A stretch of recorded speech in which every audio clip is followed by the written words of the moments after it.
Hello friends and welcome to Abhipedia. My name is Manish and in this video series we are discussing the multiple choice questions of public administration and development. So this is the fourth video in the series in which we are discussing different aspects of public administration and development, and this lecture series is especially helpful to those students who are preparing for the Employee State Insurance Corporation exam for the Deputy Director post.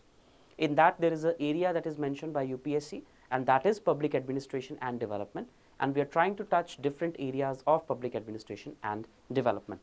Let's have a look at some of the questions that are related to public administration and development, and today in this class we are going to be specifically focusing on the legislative thing, some portions of the constitution that are related to public administration.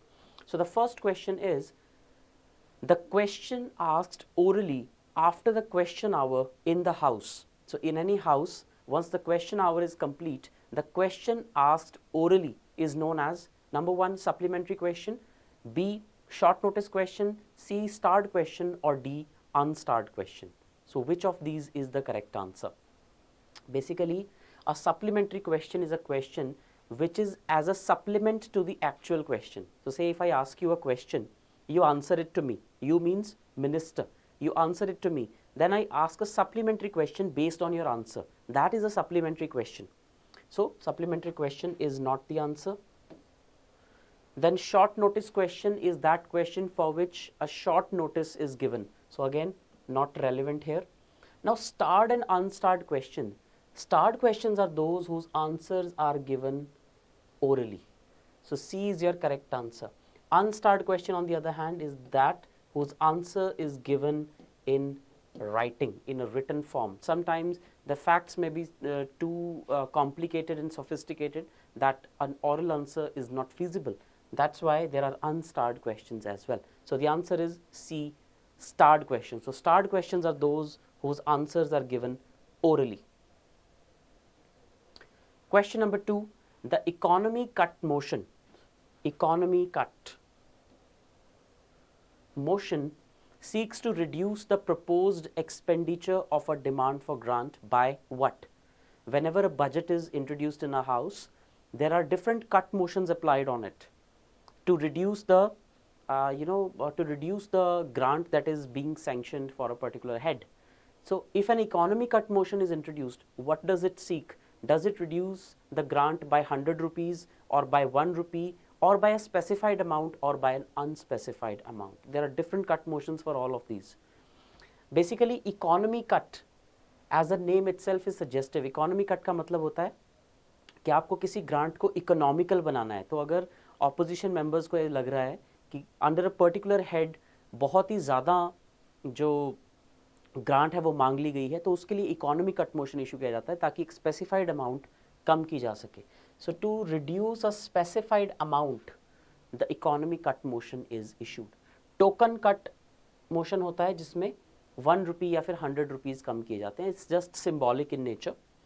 But economy cut is जिसमें कि ये जो grant है वो एक specified amount से कम की जाती है. फॉर एग्जांपल, अगर किसी हेड में 100 करोड़ रुपए मांगे गए हैं तो इकोनॉमी कट मोशन इंट्रोड्यूस करके ऐसा कहा जा सकता है कि इसे 100 करोड़ से कम करके 70 करोड़ किया जाए, for example, to maintain economy in the budget making. तो इसे कहा जाता है economy cut motion. Question number 3, who was the chairman of the economic reforms commission that work from 1981 till 1984. तो ये काफ़ी फैक्चुअल क्वेश्चन है. इकोनॉमिक रिफॉर्म्स कमीशन जो बनाई गई थी इंडिया में इकोनॉमी को रिफॉर्म करने के लिए, उसके चेयरपर्सन कौन थे? ए Dharmveer, B L K Jha, सी के हनुमंथैया, और डी बी जी देशमुख. ये क्योंकि फैक्चुअल क्वेश्चन है तो इसमें कोई लॉजिक नहीं लगेगा. Directly L K Jha is the correct answer. L K Jha was the chairman of this commission.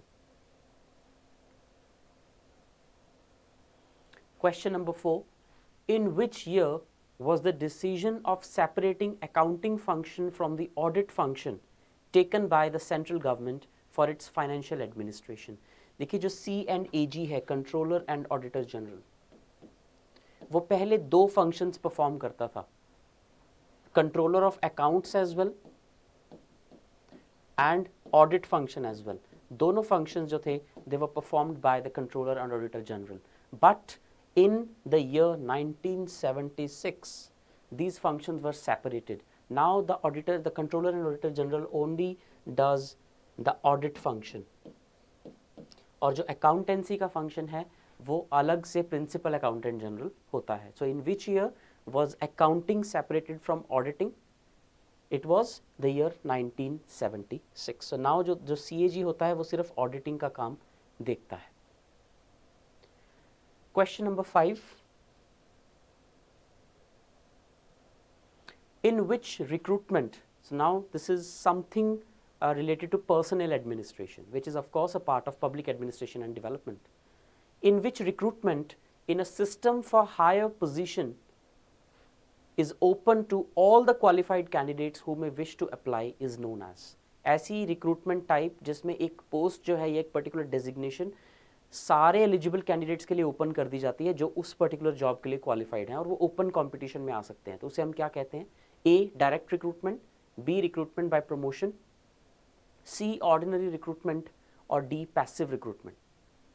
बड़ा सिंपल आंसर है इसका, ए डायरेक्ट रिक्रूटमेंट. तो डायरेक्टली अगर आप रिक्रूट हो सकते हैं, for example the civil services exam is an example of this type of recruitment. All the qualified candidates who wish to apply can apply. That is direct recruitment. Question number 6. Position classification is the classification of what?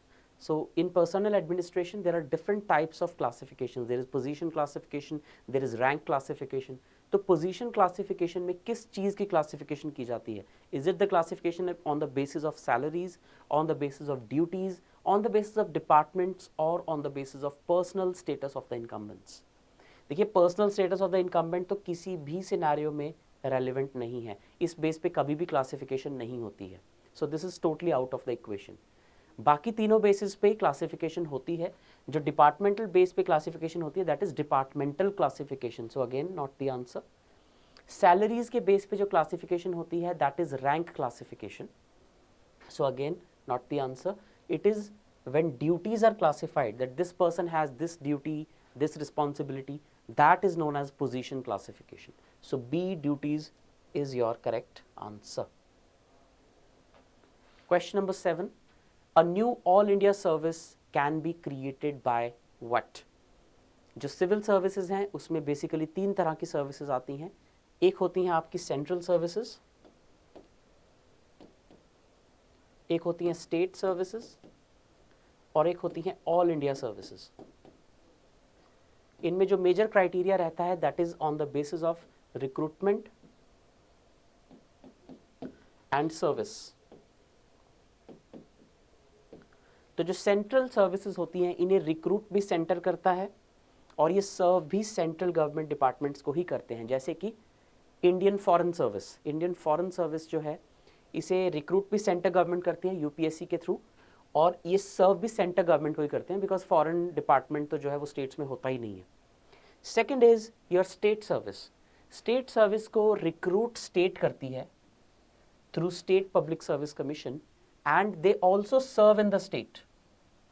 So there is no problem as far as these two services are concern. जो इन्हें recruit कर रहा है वहीं पे ये सर्व कर रहे हैं. But when it comes to all India service they are recruited by the centre by UPSC but they serve in the states.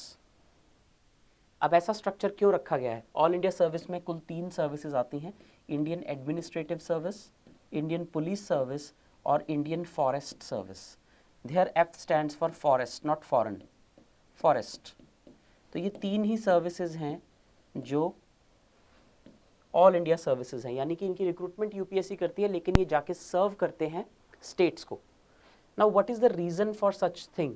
ये ऑफिसर्स स्टेट से रिक्रूट क्यों नहीं कर लेती? Because to give uniformity to central policies, to have a uniform talent pool throughout India and to give integration to India at a better level. All India services जो है वो create की गई थी ताकि इन्हें जो सिलेक्शन है वो इनका ऑल इंडिया टैलेंट पूल के बेसिस पे हो और वहाँ से ये कहीं किसी भी स्टेट को सर्व करने के लिए जा सके. तो that is the purpose. Question ये पूछ रहा है कि अगर कोई नई ऑल इंडिया सर्विस क्रिएट करनी हो तो उसका प्रोसीजर क्या है? First, an amendment to the constitution. Second, an executive order. third, a resolution under Article 312 of the Constitution, or D, a statute? देखिए, जब भी आप कोई नई ऑल इंडिया सर्विस क्रिएट करेंगे तो उससे स्टेट्स को प्रॉब्लम होगी। क्यों? क्योंकि एक और ऐसी सर्विस बन रही है जिसको रिक्रूट सेंटर करेगी, लेकिन वो जाके सर्व स्टेट्स में करेंगे। So it is a kind of giving up of the powers of the state towards the centre. तो ऐसा कोई भी डिसीजन अगर लिया जाएगा तो वो स्टेट्स की कंसेंट से लिया जाना चाहिए, और स्टेट्स की कंसेंट आती है आर्टिकल 312 से, because under article 312 if the Rajya Sabha passes a resolution, only then an all India service can be created. Rajya Sabha में सभी के सभी स्टेट्स जो हैं वो रिप्रेजेंटेड होती हैं। So if the Rajya Sabha passes a resolution by 2/3 majority, only then a new all India service can be created. So C is your correct answer. If a resolution under Article 312 of the Constitution is passed by the Rajya Sabha, a new all India service can be created. Next, question number 8. Promotion in civil services indicates what? Such changes in the situation which indicate difficult work and more important responsibility. Okay, change in the place of work, transfer of work from field to headquarters, or always an increase in pay. देखिए, always an increase in pay ज़रूरी नहीं है। Promotion में ज़रूरी नहीं है कि पे हमेशा इंक्रीज हो, कभी कभी हो सकता है कि सिर्फ रैंक इंक्रीज हो रहा है but salary does not increase. So ये ऑप्शन गलत है। Second, transfer of work from field to headquarter, ये भी ज़रूरी नहीं है, हो सकता है सेम रैंक पे सेम सैलरी पे आपको फील्ड से हेडक्वार्टर में शिफ्ट कर दिया जाए, again not correct. Change in the place of work, इसे प्रमोशन नहीं ट्रांसफर कहा जाता है, so this again is incorrect. Promotion means difficult work and more important responsibility, जहाँ पे ड्यूटीज और रिस्पॉन्सिबिलिटीज ज़्यादा डिफिकल्ट या ज़्यादा बड़ी हो जाती हैं, that is what promotion is indicated. So A is your correct answer. Very simple question it was. अगर आपको इसकी इतनी ज़्यादा नॉलेज नहीं भी है तो भी एक जनरल कॉमन सेंस से सॉल्व होने वाला ये क्वेश्चन था। Question number 9, which of the following reports deals with the relations between specialists and generalists? जो जनरलिस्ट होते हैं वो ऐसे ऑफिसर्स होते हैं जिन्हें किसी एक डोमेन की या स्पेसिफिक फील्ड की नॉलेज नहीं होती, they can handle anything generally, जबकि जो स्पेशलिस्ट्स होते हैं they are domain specialists, right, like IT, policy making, then you have health, education, different types of fields. तो कौन सी रिपोर्ट है जिसने स्पेशलिस्ट्स और जनरलिस्ट्स के बीच के रिलेशन को डिफाइन करने की कोशिश की थी? Options are A Haldane committee report, B Sarkaria commission report, C Fulton committee report, और डी कोठारी कमेटी रिपोर्ट। बड़ा इंपॉर्टेंट है ये और काफ़ी फैक्चुअल क्वेश्चन है। The answer here is C Fulton committee report. So Fulton Committee report is the correct answer here. And finally, our last question, reservation for the scheduled caste and scheduled tribes in the services. तो generally ये सारे question जो थे आपके legislature से related और personal administration से related थे, which is an integral part of public administration and development. The reservation for SCs and STs in the services has been provided in the Indian Constitution under which article? किस article में SCs और STs को services में reservation दी गई है? A article 315, B article 335, C article 365 and D article 375. अगर आपको constitution की जनरल सी नॉलेज है तो ये दोनों आर्टिकल्स तो बिल्कुल नहीं हो सकते हैं. These two articles are related with the emergency and after that तो बचे आपके article 315 and 335. Your correct answer is B article 335. Again थोड़ा फैक्चुअल क्वेश्चन है लेकिन अगर आपको कॉन्स्टिट्यूशन के स्ट्रक्चर की नॉलेज है तो आप इसको आंसर कर सकते हैं. Right, so these were your important MCQs on the basis of public administration and development. I hope your preparation is going fine and please if you are watching this video for the first time, hit the bell icon, subscribe to the channel so that you receive the notifications of all these videos as and when we post them.